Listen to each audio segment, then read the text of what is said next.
aí, pessoal, tudo bem? Mais um episódio aqui do nosso SV Town. E agora o papo é arquitetura de loja, arquitetura corporativa. E eu trouxe uma especialista hoje para conversar com a gente.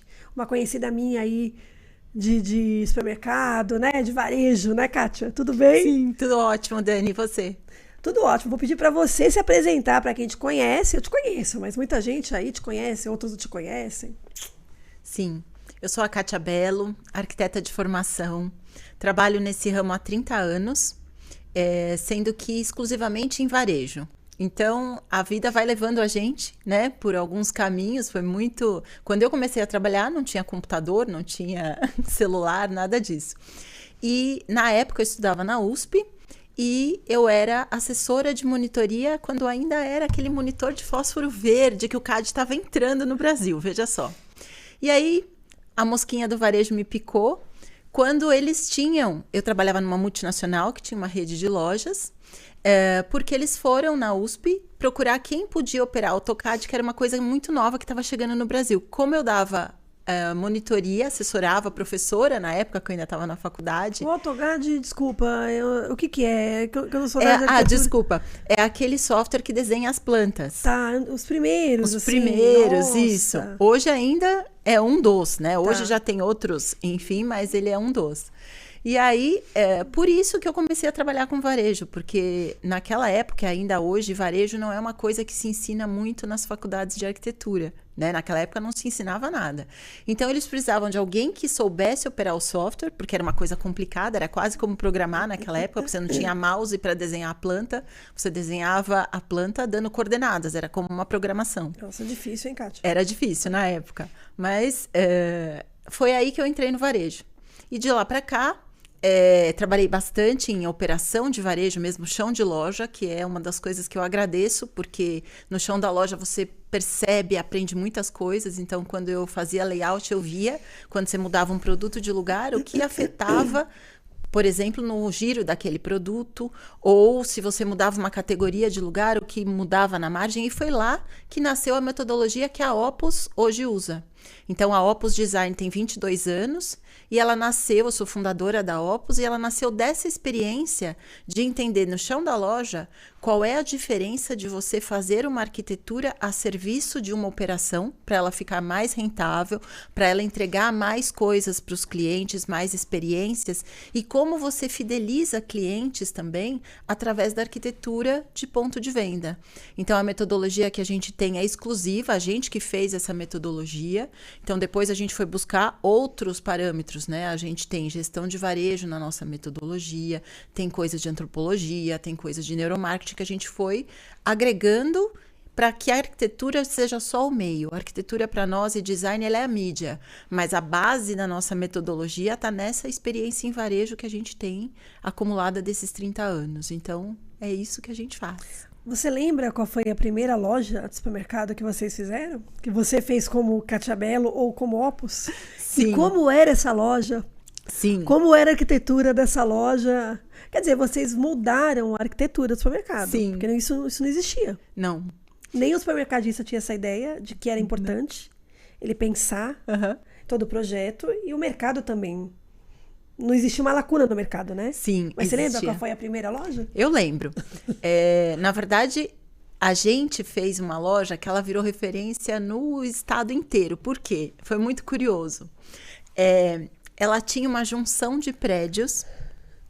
É uma loja do Lucas Supermercado. Qual? Lucas Supermercado. E ficava onde? Montemor. Ah, interior de São Paulo. Interior de São Paulo. Era do Palimércio, uma pessoa bem conhecida no setor, supermercadista também, na época. E foi muito curioso, porque ele era uma junção e tinha uma adega que era triangular. E aí a gente criou uma comunicação visual redonda numa adega triangular. Imagina o que era isso. E aí todo mundo ia lá para ver a adega dessa loja, porque ficou uma coisa que as pessoas não tinham nunca visto antes. E isso é uma característica do nosso trabalho. Sempre que a gente está estudando um projeto, a gente fala que todo projeto ele tem... É como uma madeira para ser esculpida. ele tem uma veia, ele tem uma marca que está colocando uma operação ali. Então, quando você faz reforma de supermercado, por exemplo, a gente fala que a gente tem herança. Então, às vezes você tem desníveis de piso, você tem pilares, que são coisas que às vezes são complicadas, como essa adega que só tinha um triângulo. Em planta, ele era um triângulo mesmo, a adega. Só que dessa dificuldade, às vezes, nasce um projeto completamente único. E a gente se debruça e aprofunda e vai até ficar um ambiente digno da experiência que a gente quer dar para o cliente daquela loja. Vocês preferem fazer uma reforma ou uma obra completa? Ou um projeto do zero? O que é mais desafiador, eu acho? Mais desafiador é a reforma. Né? Mas a implantação, para você entregar uma operação certinha para aquela marca, ela é melhor. Por quê? Às vezes uma porta vai mudar um layout inteiro. Então, quando você faz desde a implantação, você vai ver quantas vagas tem, como que a pessoa entra, como ela sai. E aí tem uma coisa legal para a gente falar para as pessoas que estão assistindo. A arquitetura é um dos meios de comunicação e de gerar a experiência que você tem para o cliente. Então, por exemplo, vamos supor que você tem um supermercado que vai ter um acesso prioritariamente de carros. O estacionamento e o acesso desse estacionamento, ele tem uma prioridade muito maior do que um supermercado que está numa área que o acesso principal vai ser por pedestre a pé. E, às vezes, a gente vê no mercado que a arquitetura, às vezes, é desenhada igual quando tem uma situação de experiência de cliente diferente. Então, vamos supor, nesse exemplo, a maioria dos clientes vai chegar a pé. E, às vezes, na arquitetura, as pessoas priorizam o acesso de automóvel, porque está na cabeça delas. Automóvel é importante. Não, ela não olhou o lugar, ela não olhou a condição, não olhou a pesquisa, não olhou aquela vocação daquele lugar. Então, ela tomou uma decisão errada de arquitetura. Cada projeto é um projeto, né, Kátia? Você tem que observar o entorno também, ainda mais no caso de loja, né? Sim. E tem em mente que a arquitetura e o design, eles são o meio da materialização do que você quer entregar para o cliente. Né? Nenhum supermercado vende arquitetura ou vende design. Então, é necessário, às vezes, humildade para entender que o principal ali é o cliente.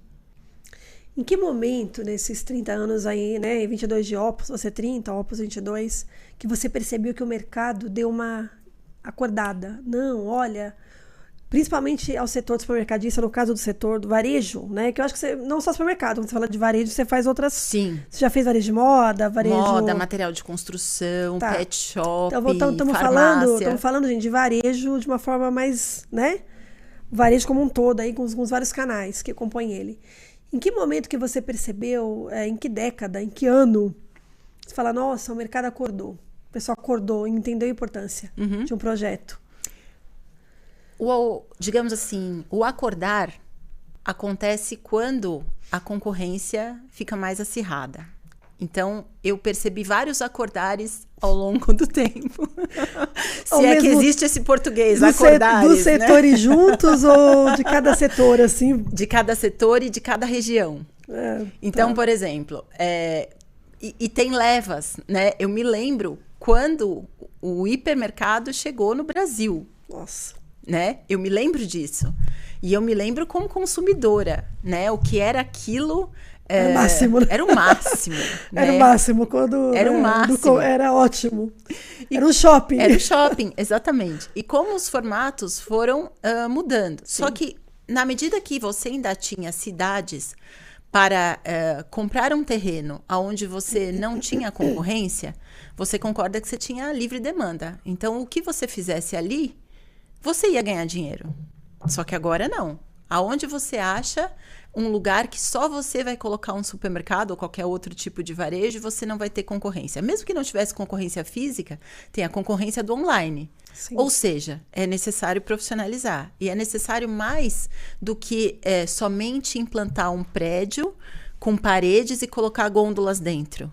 É necessário dar experiência. E aí, quando eu falo da experiência, eu acho que a gente poderia fazer um parênteses aqui, no sentido de, essa palavra está ficando um pouco desgastada. Todo mundo fala disso, e tem gente que acha que dá experiência fazer uma coisa tecnológica. Não necessariamente.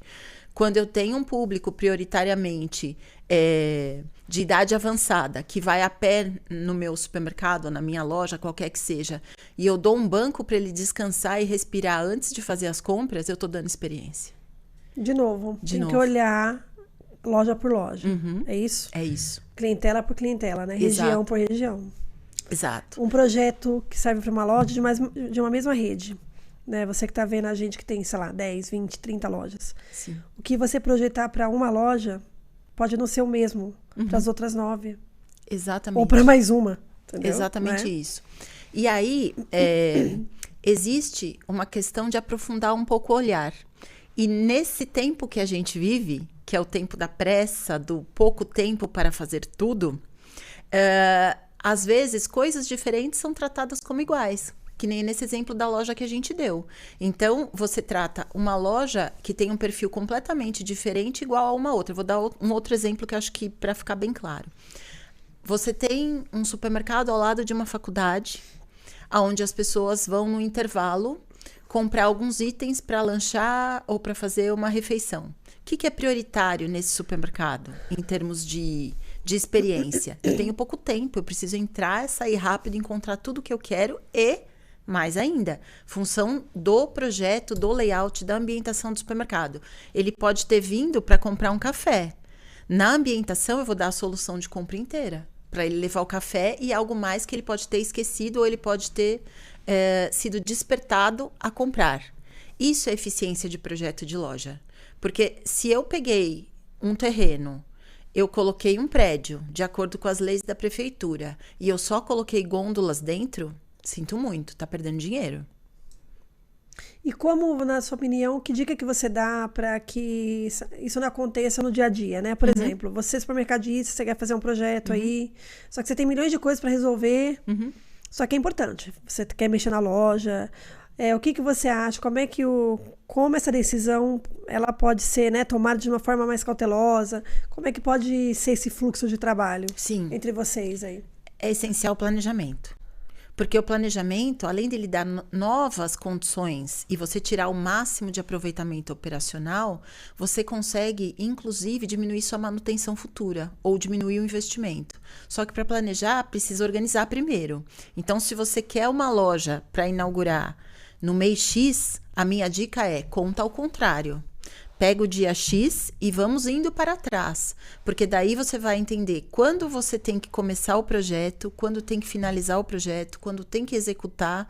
Então, o planejamento é o principal. Existe uma regra? Tipo, eu tenho que começar, sei lá, eu vou abrir o ano que vem. Fevereiro do ano que vem, já deveria ter começado, óbvio. Sim, tem já que deveria ser ter ano, começado. pelo menos antes? Tem obras que não precisa de um ano, só que quando você tem obras novas, por exemplo, elas têm aprovações nas prefeituras locais. Então, você sendo da cidade ou você não sendo, procura pesquisar quanto tempo normalmente tem esse processo, porque esse processo... É o mais demorado, né, Kátia? É o mais demorado. Então, as licenças, né? As licenças. Então, você entendendo isso, você já vai ter uma prévia, né? Porque pode variar, dependendo da complexidade do projeto, ele precisa passar por comissões, né, de aprovação. Mas você já vai entender o tempo que você precisa. E aí, consultando os principais fornecedores do processo, por exemplo, a empresa de projeto vai te dar um tempo, a empresa de pré-moldado vai te dar outro, e assim por diante. Você monta um cronograma muito fácil, mas a dica normalmente as pessoas começam e depois definem a data de inauguração, né? Vai num processo ao contrário. Não, vamos mirar uma meta, uma data de inauguração e vamos contar ao contrário, porque daí a gente entende e organiza todo o fluxo para saber quando a decisão tem que ser tomada, quando tal coisa tem que ser comprada. E isso é muito importante até para organizar o fluxo financeiro da obra, né? Qual é o cronograma financeiro que eu vou ter de desembolso? Isso ajuda demais. Então, como a gente falava, né? Quando que começou a aumentar essa demanda por profissionalização? Quando as pessoas entenderam o valor de fazer um projeto estrategicamente projetado. Não é só colocar a obra de pé, é você ter o uso dessa operação e o dinheiro que vem de você aumentar a margem de uma categoria, de você aumentar o giro de alguns produtos, de você construir marcas fortes através da arquitetura. Por quê? Cada vez que uma pessoa pisa numa loja, você está entregando tudo que você promete na mídia. Então, isso tem que ser... Eu entendo e você percebe como consumidor. Quando você não percebe, não sei, você que está ouvindo a gente, ouvindo, quando você entra numa loja, você percebe aquele ambiente, sei lá, ou moderno, ou, né, ou mais acolhedor, depende muito do seu humor, né, do lugar, assim. Você percebe, Kátia, uma curiosidade que eu tenho, esses 30 anos aí, qual foi o projeto mais, assim, desafiador? Aquele que você fala, nossa, eu não achava que a gente pudesse fazer isso, a gente fez. E qual aquele mais diferente? Você fala, nossa, esse aqui, só a gente, é só esse aqui, dificilmente alguém vai fazer o igual. Sim. Desafiadores tiveram vários, né? Cada um com a sua complexidade, né? Mas eu acho que eu vou colocar um do recente, que inaugurou agora, que é um pouco raro de você ter um projeto de supermercado em um edifício que tenha um valor histórico e que exija um plano de conservação. Então, recentemente inaugurou um projeto do Shibata Supermercados na cidade de Cruzeiro, que a gente fez parte da equipe de projeto, e foi um projeto multidisciplinar. Por quê? Ele é patrimônio ferroviário do estado. É muito raro você ter um supermercado num prédio de conservação histórica. Legal. Então, naturalmente, ele traz desafios, né? Porque se você olha uma fachada que a gente desenvolve para outras lojas, não tem nada a ver com aquela fachada que está lá. Por quê? Você teve que manter. Tivemos que manter. E aí, é um ponto de ir além da beleza, né? E sempre focar em qual a importância daquela loja e o que ela vai agregar para aquelas pessoas. Foi uma das inaugurações que eu vi mais emocionantes nesses 30 anos de carreira. Por quê?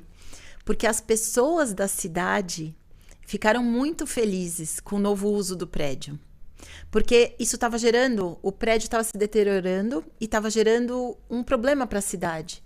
Na medida que ele é ocupado com um novo uso, que vem não só com o supermercado, mas com várias lojas âncora, ele faz uma função de shopping para uma cidade que não tinha shopping. Então, os relatos que eu escutei na inauguração, eles compensam os desafios restritivos que às vezes você tem no projeto. E quando você vê que você tocou o coração das pessoas através da arquitetura e do design, isso não tem dinheiro no mundo que pague. É outra situação. Por quê? Você sabe que aquilo gerou valor para as pessoas. Então, eu acho que isso que é o mais legal. Sair do piloto automático, de sair levantando o prédio e colocando gôndola. Isso já foi. Isso é perder dinheiro. Você preservou ali né? Preservou ali a lembrança, as memórias, sim, o lugar. E trouxe modernidade com o projeto da loja, né? De uma certa maneira, isso. Né? E eu chamo de uma loja democrática, porque assim, quando você usa o design, você pode deixar um lugar mais elegante, menos elegante, mais receptivo, menos receptivo, mais inclusivo. E isso é muito legal. Quando a gente faz algumas lojas, a gente quer trabalhar os sentidos humanos das pessoas. Então, você dizia, né?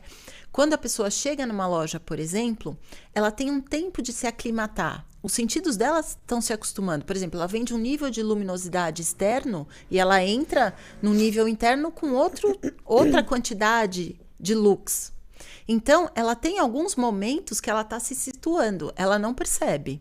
E isso a gente estuda muito. Por que a gente faz outros varejos além do supermercado? Porque a gente estuda muito comportamento humano. E a mesma pessoa que está no supermercado, ela está no atacarejo, ela está no material de construção, ela está em todo lugar. Porém, o que ela busca em cada formato de loja e em cada canal é uma coisa diferente muitas vezes. Então, quando eu posso ir num formato, eu estou buscando rapidez. Quando eu vou em outro formato, eu posso estar buscando novidade. E assim por diante. Então, cabe... e por isso que a gente fez essa metodologia tão especializada e tão focada no ser humano. Porque você tem mais rendimento financeiro quando você usa todas essas estratégias para colocar uma loja de pé. Porque o investimento é muito alto, né? Imagino. E nesse sentido, todas as lojas que a gente faz, cada uma tem... É igual uma pessoa. Cada uma tem uma personalidade, cada uma tem um tipo de meta na vida. Isso são as redes. Cada rede quer expressar. Por exemplo, tem redes que a gente faz 4 formatos de loja para a mesma rede, né? Formatos diferentes. Formatos né? diferentes. Uhum. Então, por exemplo... Quando a gente faz uma loja de vizinhança, é de um jeito. Quando a gente faz uma loja para polarizar e trazer gente da cidade inteira ou até de outras cidades, é outro jeito, né? E também, agora, tá para inaugurar, eu ainda não tenho a data de inauguração, mas está em obra, uma loja que a gente está fazendo muito diferenciada para o Grupo Mufato lá no Paraná. Inclusive, a gente está trabalhando muito bem alguns painéis de retail media com um conceito bem diferente, que é uma tendência também agora. E ela está para agora nos finalmente de obra, logo logo a gente vai ter novidades. Legal, falar de tendência, já que você já entrou aí nesse caminho. Eu tenho lá, eu quero reformar, eu quero, enfim, fazer uma loja nova. O que o empresário tem que ter em mente? O que ele tem que ter basicamente para ele ter um projeto adequado? Uhum. O que ele tem que pensar? Quais são os pontos que ele tem que ficar atento? Uhum. Sim. Me veio uma analogia quando você perguntou do mergulho. Depende em como você quer mergulhar num projeto. Se você mergulha na superfície, você pode fazer um projeto sem muito aprofundamento. Você vai subir umas paredes, você vai pegar um layout padrão e você vai ter uma loja.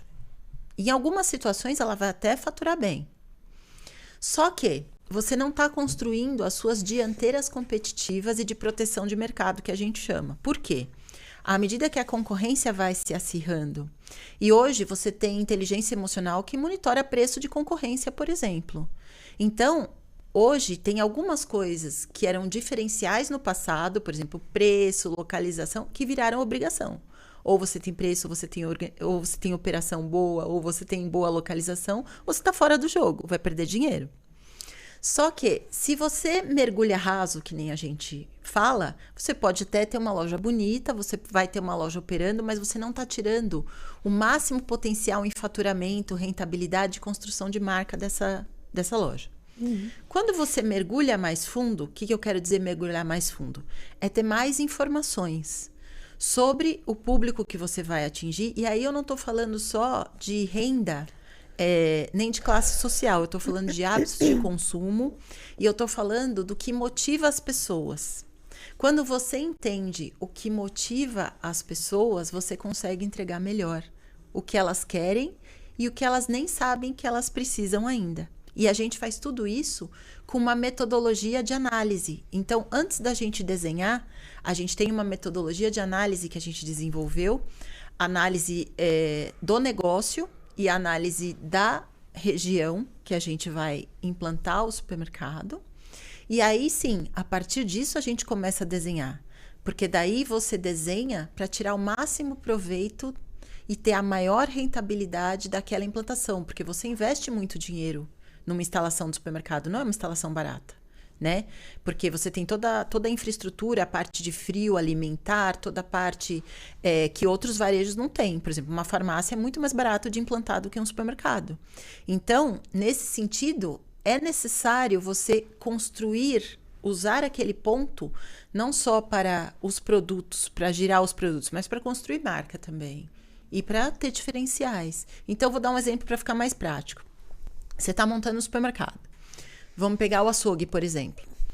Como vai ser o atendimento desse açougue? Vai ser prioritariamente serviço, com alguém atendendo, ou autosserviço? Vamos supor que seja autosserviço. Aí você vai olhar esse supermercado E se for uma reforma ou uma implantação, você tem os dados, né? Ou da rede ou daquela loja, se for uma reforma. Se você, por exemplo, colocar a porta de acesso do Prepara, onde são preparadas as bandejinhas do autosserviço, sendo que as vendas prioritárias serão de autosserviço nesse açougue. Se você colocar essa porta perto dos produtos de maior giro, ou seja, aqueles que vão ter que repor mais vezes, só aí você já economizou na sua folha de pagamento. Por quê? E na operação da loja, o funcionário vai andar menos. Consequentemente, ele vai repor mais rápido. Consequentemente, você precisa de menos pessoas para fazer aquela tarefa, ou aquela tarefa vai ser mais rápida. Você vai gerar menos ruptura na loja, menos falta de produto. E, consequentemente, você tem mais chance de venda. Porque um dos problemas grandes de loja que afetam as vendas são a ruptura. Então, aparentemente, ruptura não está ligado com a arquitetura, mas está sim. Só que, para isso, você precisa mergulhar no projeto e ter a experiência para enxergar isso. Porque aí você coloca aqui, né, a seção, a porta lá. Exato. E, nossa, eu vejo muito isso. Exato. A gente não vê muito isso? Muito isso. Você que tá aí vindo a gente já deve ter visto também. O cara tem que andar um funcionário quilômetros para... Sim. Nossa, é verdade. Então, projeto de loja é coisa seríssima. E com projeto de loja você gera dinheiro na operação. São detalhes, alguns detalhes que você acha que não são importantes, né? Sim, mas são. Só que aí que tá. Por isso que eu acho que nada acontece por acaso. Se eu não tivesse trabalhado em operação de varejo, eu não conseguiria enxergar isso. Saberia. Porque, na verdade, hoje eu sou arquiteta, por isso posso falar isso. A arquitetura é só um meio. O design é só um meio. O que importa, na verdade, é a experiência que você vai entregar para os clientes daquela loja. Quando você fala da arquitetura, lembra de quem projeta, do arquiteto que projeta os prédios, as ruas que eu falo, não é isso? O que eles buscam? Vão melhorar a vida, né? Vão tornar a cidade melhor. Você faz isso no supermercado, é isso? Exatamente. Você faz isso nas lojas. E com foco na rentabilidade. Porque, assim, é muito diferente você fazer um projeto de supermercado e fazer um de residência. Tanto que a gente não faz. Vocês não fazem residencial? A gente se especializou em varejo. Por quê? Você precisa estudar muita coisa para você entregar isso que a gente entrega. Porque a gente não entrega só arquitetura, a gente entrega todo esse diferencial para a operação ser muito rentável. Porque para supermercado é muito importante você trabalhar isso, porque você gira muito dinheiro, mas o que sobra no caixa é pouco, sim, proporcionalmente ao dinheiro que você gira. É muito apertado, né? É muito apertado.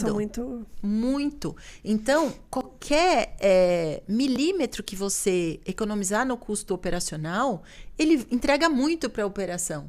Diferente de outros tipos de operação, que se você fizer só uma loja linda, tá ok. No supermercado, não. Deveria ser assim, né? A gente, que nem você falou, a gente vê muitos mergulhos rasos, como a gente diz. Nossa, muitos.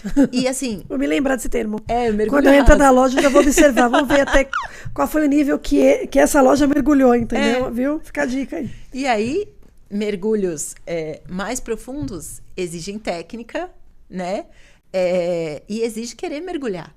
Que eu acho que isso é o mais importante. Porque nessa correria do dia a dia, às vezes a pessoa está mergulhando raso e ela acha que está mergulhando fundo, só que tem um oceano para descobrir. Entendi. Supermercadista, fica a dica aí, ó. Para quem está ouvindo aí. Kátia... Vamos mergulhar. Sim, Kátia. Vamos falar um pouquinho de 2025, enfim. O que você acha que vai ser a tendência aí forte em arquitetura, né? Do varejo aí no ano que vem? Acho que você já falou de retail media, a gente já tem falado de LED, né? Dos LEDs há um tempo aí nas lojas. A gente tem aqueles eventos internacionais, alguns em janeiro, né? Isso. O pessoal do mercado aí sabe qual é. O que vai estar que tá em alta? Inteligência artificial, tecnologia.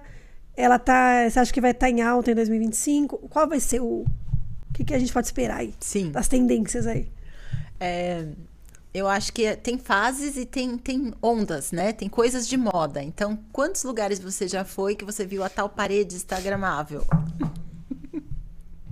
Não é? Estão pensando? Pensem aí. E as coisas vão evoluindo à medida que as pessoas vão usando os espaços. Então, se a gente tivesse que falar agora, eu acho que uma tendência, tem várias, mas uma que me vem à cabeça agora é a loja inteira instagramável. E por que eu tô falando isso? Toda a loja? Todos os setores da loja? Toda a loja. Porque Tem uma coisa muito importante que às vezes passa desapercebido. A iluminação das lojas, agora, ela assume extrema importância. Extrema. Porque as pessoas compartilham muitas coisas pelas redes sociais. E outro dia eu estava no banheiro de um cliente e uma pessoa conversando comigo despretensiosamente, enquanto lavava as mãos, me deu várias dicas de arquitetura, sem saber que eu tinha trabalhado naquele projeto. E ela me contou uma coisa, que a filha dela, quando vai naquele supermercado, passa no banheiro para tirar uma selfie, porque a iluminação é ótima.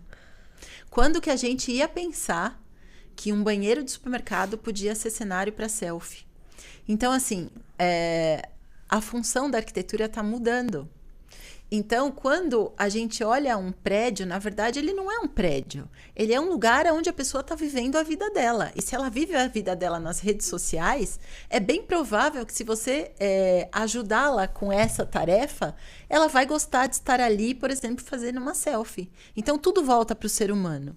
E aí, entram os pequenos detalhes. E entra o mindset de quem decide sobre o projeto de supermercado. Por quê? Óbvio, como a gente já disse, os custos no supermercado são muito importantes. Então, normalmente existe uma tendência em cortar custos de maneira igual. Vou cortar custo em todas as áreas. Não. Um projeto de supermercado, você pode olhar cada parte da loja como uma unidade de negócio. Um açougue pode ser um açougue de bairro. Você pode concorrer com um açougue de bairro. A padaria do supermercado, ela concorre com as padarias não só de supermercado, mas de bairro também. Então, quando você começa a descer um pouco o olhar, você pode arrumar soluções diferentes do que quando você olha no todo. E a mesma coisa acontece na arquitetura, quando você está desenhando um supermercado. Então, acho que a grande tendência seria tirar o olho do macro e olhar também o micro, sem perder o olhar do todo, que é o supermercado. O supermercado é a junção de todas essas unidades de negócio que tem no supermercado, mas que tem características diferentes. Um hortifruti tem uma operação e uma característica completamente diferente de uma padaria.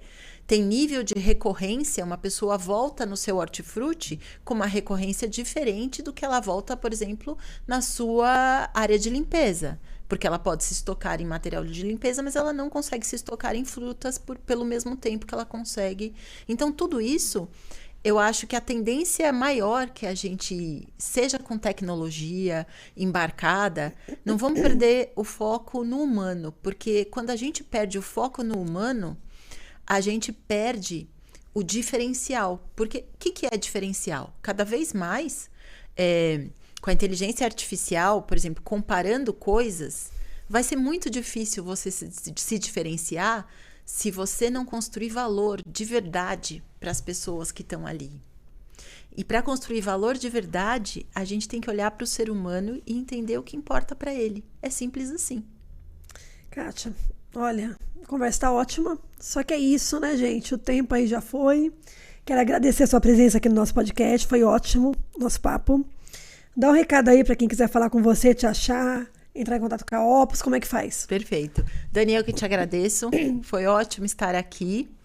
E quem quiser entrar em contato com a Opus, pelo nosso site, né, Opus Design, ou também pelo Instagram, @KatiaBeloOpus. Estarei lá. E também nos artigos, não é? Lá na Super Varejo, ó. A Kátia, se você entrar no portal do Super Varejo, você vai encontrar os artigos da Kátia lá, olha, riquíssimos, quentes. Realmente vale a leitura, pessoal. Kátia, obrigada, viu? Eu que agradeço e continuamos conversando pelas redes e também pelos artigos e fico à disposição de vocês. E é isso, 2025 aí a gente volta para confirmar, hein? Perfeito. Essas tendências aí, vamos ver o que vai acontecer aí, né? Ótimo, vamos sim. E é isso, Kátia, obrigada. Gente, obrigada aí pela audiência. Nos vemos aí nas redes sociais, no YouTube, né? No portal do Super Varejo. E é isso. Até mais. Até a próxima.